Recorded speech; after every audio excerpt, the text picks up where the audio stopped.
প্রধান বিচারপতির কাছে গিয়েছিলাম।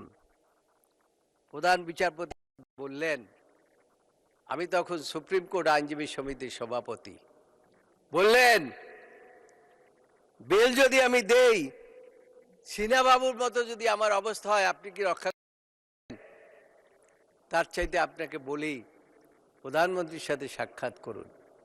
একমাত্র প্রধানমন্ত্রী পারে তার চিকিৎসার জন্য তাকে বাইরে যেতে দিতে, অনুমতি দিতে পারেন। যে কোনোভাবে আমরা প্রধানমন্ত্রীর কাছে গিয়েছিলাম, অনুরোধ করেছিলাম। যে ভাষাটি ব্যবহার করেছিলেন, এটা শুনলে মাননীয় স্পিকার আপনি শিউরে উঠবেন।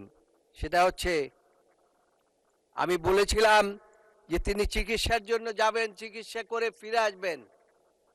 আপনি অন্তত তার চিকিৎসার জন্য 2 মাসের জন্য হলেও একটা বেল দেন, বেলের জন্য বলে দেন।